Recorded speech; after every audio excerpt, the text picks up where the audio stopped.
বাংলাদেশ জামাত ইসলামী এর পক্ষ থেকে আজকের এই প্রেস ব্রিফিং অনুষ্ঠান আপনারা দেখতে পাচ্ছেন। আমাদের সংগঠনের কেন্দ্রীয় অফিস সেক্রেটারি জনাব আব্দুল সত্তার সহ আমাদের মিডিয়া টিমের সদস্যরা এখানে উপস্থিত আছেন।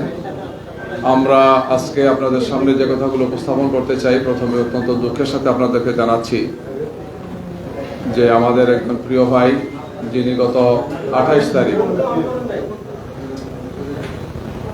শেরপুর জেলার শ্রীবর্দীতে যে ঘটনা ঘটেছিল, যেখানে আমাদের একজন ভাই রেজাউল করিম, সেই উপজেলা জামাতের সেক্রেটারি আহত হয়, পরবর্তীতে তিনি শাহাদত বরণ করেন। এই ঘটনায় আর অনেকে আহত হয়েছিলেন এবং শেরপুর 3 আসনের যিনি আমাদের নমিনি কামরুজ্জামান বাদল, তিনি পরবর্তীতে অসুস্থ হন এবং গতকালকে তিনি ইন্তেকাল করেন। তো আমাদের এই প্রিয় ভাই কামরুজ্জামান বাদলের জন্য আমরা দোয়া করছি, আল্লাহ রাব্বুল আলামিন তাকে শাহাদতের মর্যাদা দান করুন। তার পরিবার পরিজন যারা আছেন, আল্লাহ রাব্বুল আলামিন তাদের যাতে সবরের তৌফিক দান করেন। বাংলাদেশ জামাত ইসলামীর পক্ষ থেকে আমাদের নির্বাচন পরিচালনা কমিটির কেন্দ্রীয় কমিটির যিনি আহ্বায়ক, সভাপতির দায়িত্ব পালন করছেন সংগঠনের কেন্দ্রীয় সহকারী সেক্রেটারি জেনারেল জনাব এটিএম মাসুম, তার জানাজায় শরীক হয়েছেন এবং তিনি ইমামতি করেছেন। এই মুহূর্তে তিনি শেরপুরে আছেন। আমাদের সেই এলাকার যারা আছেন, আমাদের আঞ্চলিক দায়িত্বশীল সহ কেন্দ্রীয় সাংগঠনিক সেক্রেটারি ডক্টর সামিউল হক ফারুকী সহ সব জেলা এবং মহানগরের মোমেনশাহী অঞ্চলের সমস্ত নেতৃবৃন্দ সেই জানাজায় শরীক হয়েছেন। আজকে 5টার সময় তার বাড়ি অর্থাৎ শ্রীবর্দীতে, তার যে শহর পৌরসভাতে তার বাড়ি, সেখানে তার সর্বশেষ জানাজা হবে এবং বাড়ির পাশে তাকে দাফন করা হবে। আমরা আপনাদের মাধ্যমে দেশবাসীর কাছে দোয়া চাই, আল্লাহ রাব্বুল আলামিন তাকে যাতে কবুল করেন। তিনি কিছুটা অসুস্থ ছিলেন। এই পরিস্থিতিতে স্বাভাবিকভাবেই প্রচুর তার উপর শারীরিক দখল গিয়েছে, মানসিক দখল গিয়েছে। আমাদের আশঙ্কা সেই কারণেই তিনি অসুস্থ অবস্থায় সেখানে তিনি ইন্তেকাল করেছেন। আপনারা জানেন যে নির্বাচন কমিশনের বিধি অনুযায়ী কোনো নমিনি যখন বা প্রার্থী মৃত্যুবরণ করেন, সেই নির্বাচন স্থগিত করা হয়। হিসাবে শেরপুর 3 আসনের নির্বাচনটি স্থগিত করেছেন, পরবর্তী তারা শিডিউল ঘোষণা করবেন। আজকে আমাদের আমিরে জামাত উত্তরাঞ্চলে আবার তিনি গিয়েছেন, কুড়িগ্রাম জেলায় তিনি জনসভায় সকালে বক্তৃতা দিয়েছেন। পরবর্তীতে খুবই গুরুত্বপূর্ণ একটি এলাকা, তিস্তা ব্যারেজ এলাকা যেটা, সেই এলাকায় একটি বিশাল জনসভায় তিনি আজকে বক্তৃতা দিয়েছেন। জনসভা ছিল সেখানে তিনি। এখন তিনি চলে আসছেন টাঙ্গাইলের জনসভায় বক্তব্য দিয়ে তিনি ঢাকায় চলে আসবেন ইনশাআল্লাহ। আমাদের সেক্রেটারি জেনারেল মিয়া মোহাম্মদ গোলাম পরোয়ার আজকে নারায়ণগঞ্জের একটি জনসভায় গিয়েছিলেন, সেখানে তিনি সকালে বক্তব্য রেখেছেন। কাশপুর এলাকায় তো আপনারা অনেকে ছিলেন সেখানে। প্রিয় সাংবাদিক বন্ধুগণ, আমরা আরো কয়েকটি ঘটনাকে আপনাদের সামনে নিয়ে আসতে চাই। আমাদের আমিরে জামাতের টুইটার অ্যাকাউন্ট হ্যাক হয়েছিল। আমরা তাৎক্ষণিকভাবে জিডি করেছিলাম এবং এই ব্যাপারে সাংবাদিক বন্ধুদেরকে জানিয়েছিলাম। গতকালকে আমাদের সাইবার টিম বঙ্গভবনে গিয়েছিলেন, সেখানে কর্মকর্তাদের সাথে আলোচনা করেছেন, তাদেরকে কিছু পরামর্শ দিয়েছেন এবং এই বিষয়ে তদন্ত করে দোষী ব্যক্তিকে যাতে গ্রেফতার করে সেই দাবি তারা জানিয়েছিলেন। যেহেতু আমরা দেখেছি যে বঙ্গভবনের একটি মেইল অ্যাড্রেস ইউজ করা হয়েছে, সেই ব্যক্তির নাম পরিচয় সবই স্পষ্ট ছিল। তো আজকে ডিবি পুলিশ সেই ব্যক্তিকে সরওয়ার আলম, তার নাম, তাকে গ্রেফতার করেছেন, থানায় এনেছেন। আর আমাদের পক্ষ থেকে আমরা মামলার বলেছিলাম যে আপনারা তদন্ত করেন, আমাদেরকে সহযোগিতা করেন। সেই তদন্তের মাধ্যমে যাকে গ্রেফতার করা হয়েছে, যেহেতু তার সংশ্লিষ্টতা তারা পেয়েছেন, পুলিশের পক্ষ থেকে, ডিএমপির পক্ষ থেকে তার এই কথাটা বলেছেন, এই জন্য আজকে আমরা নিয়মিত মামলা রুজু করছি। এই মুহূর্তে আমাদের পক্ষ থেকে সেই মামলা রুজু করার জন্য আমাদের সাইবার টিমে যারা আছেন তারা থানায় গিয়েছেন। আমরা পরবর্তীতে আপনাদেরকে মামলার বিস্তারিত বলবো। গতকালকে রাতে আপনারা জানেন যে আমাদের সংগঠনের সেক্রেটারি জেনারেল সাবেক এমপি মিয়া গোলাম পরোয়ারের তার ডিভাইসটাও হ্যাক করা হয়েছে। আমরা এটা জানার সাথে সাথেই তাৎক্ষণিকভাবে সংবাদ সম্মেলন করি, এখানে প্রেস ব্রিফিং হয়েছে। আমাদের সাইবার টিমের যারা ছিলেন, মিডিয়া টিমের যারা ছিলেন, তারা এখানে প্রেস ব্রিফিং করেছেন, জানিয়েছেন। এবং এইভাবে একের পরে বাংলাদেশ জামাত ইসলামীর কেন্দ্রীয় নেতৃবৃন্দ, আমিরি জামাত সেক্রেটারি জেনারেল সহ শীর্ষ নেতৃবৃন্দের ওপর সাইবার হামলা হচ্ছে, তাদের আইডি হ্যাক করা হচ্ছে, তাদের ডিভাইস হ্যাক করা হচ্ছে। এবং এর সাথে আমরা যতটুকু দেখেছি, তদন্ত করে আমাদের কাছে আসছে যে এই বিষয়ে যে অ্যাটাকের যে পদ্ধতিটা তারা অনুসরণ করেছেন এবং বিশেষ করে তারা যে এই প্রক্রিয়া যারা ছিলেন আমরা দেখেছি যে সেখানে ইন্ডিয়ান কিছু ডিভাইস সেখানে ইউজ করা হয়েছে, যে ম্যালওয়্যার ছিল সেটা ইন্ডিয়ান ম্যালওয়্যার ইউজ করা হয়েছে। অর্থাৎ এটি একটি পরিকল্পিত এবং ষড়যন্ত্রমূলক ভাবেই মনে হচ্ছে যে বাংলাদেশ জামাতে ইসলামীর কেন্দ্রীয় নেতৃবৃন্দ তাদের ডিভাইস অথবা তাদের আইডি হ্যাক করে জনমনে বিভ্রান্তি সৃষ্টি করে একটা বড় আকারের চক্রান্ত এবং ষড়যন্ত্র হচ্ছে। এবং এই প্রক্রিয়ার সাথে কারা জড়িত সেগুলো যতটুকু সম্ভব তাড়াতাড়ি তদন্ত করে বের করে আনা উচিত, নাইলে আমাদের নেতৃবৃন্দের সাইবার সুরক্ষা এবং তাদের ডিভাইসের সুরক্ষা আমরা পাচ্ছি না। এগুলোকে ব্যবহার করে একদল লোক চক্রান্ত এবং ষড়যন্ত্র করে আমাদের নেতৃবৃন্দকে প্রশ্নবোধ করার জন্য সেই চেষ্টা চালাচ্ছেন।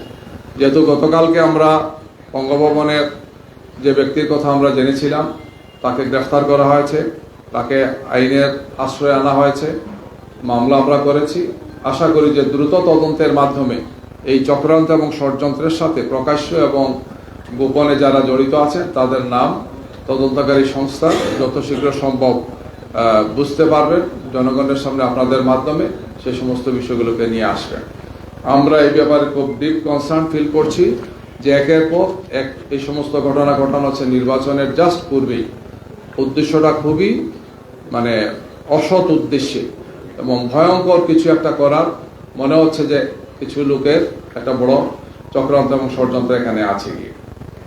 আপনারা জানেন যে আমাদের ঢাকা 17 আসনের যে আমাদের প্রার্থী ডাক্তার খালেদুজ্জামান, তার একটা বিষয়কে কেন্দ্র করে, তার একটা বক্তব্যকে কেন্দ্র করে কিছু কথা বলেছিলেন কিছু লোক এবং মিডিয়াতে এটা আসছিল। যদিও তাৎক্ষণিকভাবে আজকে থেকে 1 মাস আগে যখন ঘটনাটা ঘটে সেটা মিনিমাইজ হয়েছিল, কিন্তু ইলেকশনের আগে তার ভাবমর্যাদাকে নষ্ট করার জন্য এটাকে পরিকল্পিতভাবে আবার কিছু লোক নিয়ে আসছেন এবং মিডিয়াতে এটাকে বলা যায় যে অন্যায়ভাবে অসত্যভাবে প্রচার করা হয়েছে। আজকে আইএসপিআর আপনারা দেখেছেন যে এই বিষয়ে তাদের ক্লিয়ারিফিকেশন দিয়েছেন যে এই ঘটনাটা 1 মাস আগেই সমাধান হয়েছে, কিন্তু সরকারি এই ডকুমেন্টটা পাবলিকলি এইভাবে আসার কথা না। আইএসপিআর সেটা কথাটা সুন্দর করে বলেছেন যে এটার সাথে এটা সলিউশন হয়ে গেছে, এটা সেটেল ম্যাটার, এইটা নিয়ে কারো পক্ষে বা বিপক্ষে কিছু করার এখন যারা করছেন তারা সঠিক কাজ করছেন না।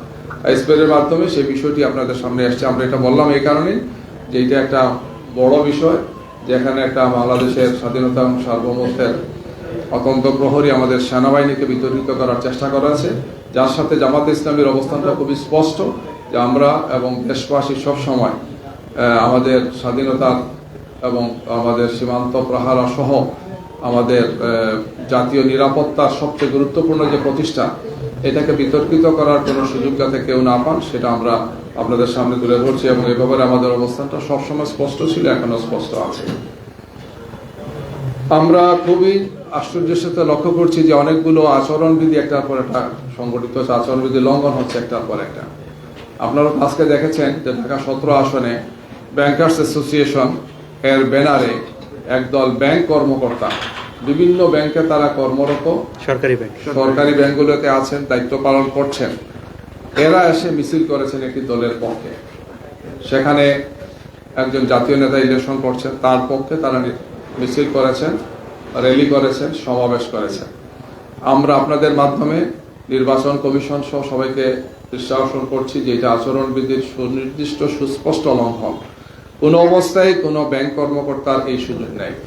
এছাড়াও আরো 2-1 ব্যাংক কর্মকর্তার ব্যাপারে আমাদের কাছে তথ্য আছে যে তারা নিজেরা এই দলের পক্ষে তারা সরাসরি তাদের ডিভাইস থেকে তারা বক্তব্য রাখছেন, বিভিন্ন কৃষি কার্ড, এই কার্ড যেগুলো তারা কার্ডের রাজনীতি করছেন, সেই সমস্ত কার্ডের রাজনীতিতে তারা ভূমিকা রাখছেন, যেটা একজন ব্যাংক কর্মকর্তা পারেন না।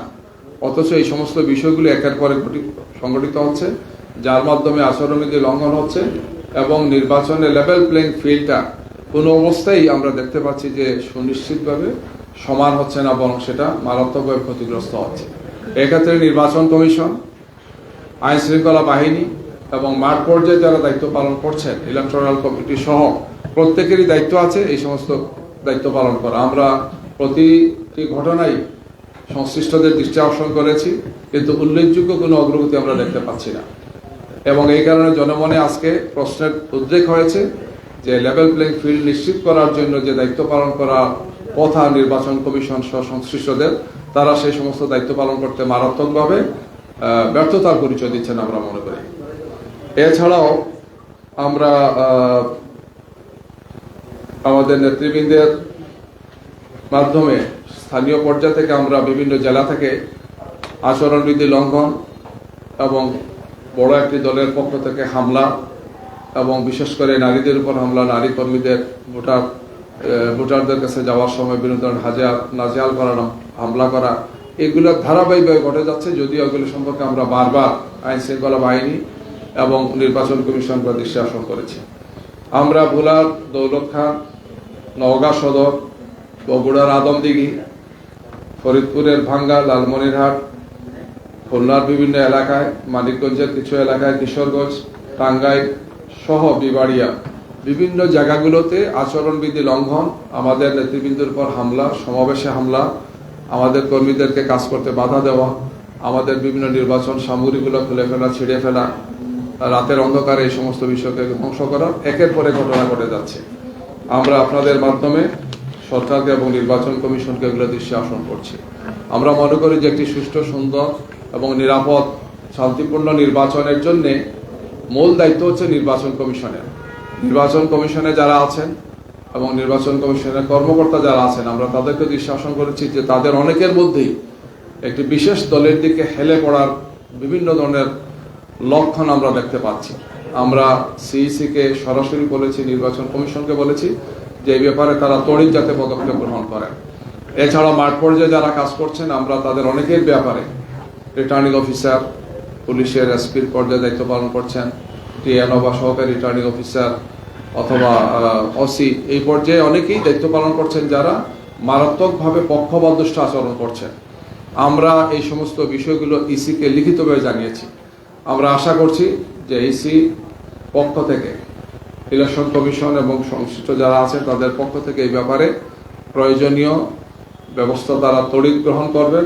অন্যথায় নির্বাচন বাস্তবিক অর্থে মানুষের জন্য প্রশ্নবোধক হবে এবং সাধারণ মানুষ এবং দেশবাসী দেখতে পাচ্ছে যে লেভেল প্লেইং ফিল্ডটা নিশ্চিত না হলে নির্বাচনটা কখনো গ্রহণযোগ্য হবে না। তো এই বিষয়ে তাদেরকে যথাযথ পদক্ষেপ গ্রহণের জন্য আমরা আপনাদের মাধ্যমে দৃষ্টি আকর্ষণ করছি। আমরা তাদের সাথে আলাপ করেছি। আমরা আরেকটি বিষয় জানাতে চাই যে আপনারা জানেন যে নির্বাচন কমিশন সিদ্ধান্ত নিয়েছেন যে বিটিভি এবং রেডিওতে রাজনৈতিক দল সমূহের বড় বড় দায়িত্বশীলদের বা শীর্ষ নেতৃবৃন্দের বক্তব্য। তো আমরা এই ব্যাপারে গতকালকেই জানার পরেই ইসিকে আমরা চিঠি পাঠিয়েছি। আগামী 9 তারিখ রাত্রে আমরা রাত 9টার সময় আমাদের জন্য স্লট বরাদ্দের জন্য আহ্বান জানিয়েছি। আমাদের পক্ষ থেকে আমাদের আমির ডাক্তার শফিকুর রহমান সাহেব, তিনি জাতির উদ্দেশ্যে সর্বশেষ বক্তব্য রাখবেন। তো আমরা তাদেরকে চিঠি দিয়েছি, তারা রিসিভ করেছেন এবং তারা আমাদেরকে জানাবেন। নিশ্চিত হওয়ার পর আমরা আপনাদেরকে জানাবো, দেশবাসীকে জানাবো, দুনিয়ার বিভিন্ন জায়গায় যারা আছেন আমরা তাদেরকে জানাবো যে আমাদের আমিরের সেই বক্তব্য দেশবাসীর উদ্দেশ্যে ত্রয়োদশ জাতীয় সংসদ নির্বাচন এবং বিশেষ করে গণভোট যেটি হচ্ছে এই বিষয়ে আমাদের বক্তব্য তিনি তুলে ধরবেন। আপনাদের সবাইকে জি, এটা বললাম, বিবাড়িয়াতে আমাদের প্রার্থী আতা রহমানের উপর হামলা হয়েছে, যেটা আমি বলেছি। তো এই বিষয়ে আমরা আপনাদের মাধ্যমে দেশবাসীকে অবহিত করছি। সবাইকে ধন্যবাদ। আসসালামু আলাইকুম। কোন থানায় মামলা করতে গেছেন? এইটা মামলা করতে গিয়েছে। মামলা হলে আমরা আপনাদেরকে জানাবো। মামলাটা এটা যেহেতু প্লেস অফ অকারেন্স যেটা বলে, মামলার ব্যাপারে স্থান উল্লেখ করতে, সুতরাং এই এলাকা যে থানা সেটা রমনা থানাতেই হবে। প্লেস অফ অকারেন্স এখানে করতে, এটা হচ্ছে নিয়ম আর কি, এখানে করবে না। আমরা মামলা হওয়ার পর আপনাদেরকে সেই মামলার এফআইআর কপি আপনারা পাবেন ইনশাআল্লাহ। ধন্যবাদ সবাইকে। আসসালামু আলাইকুম।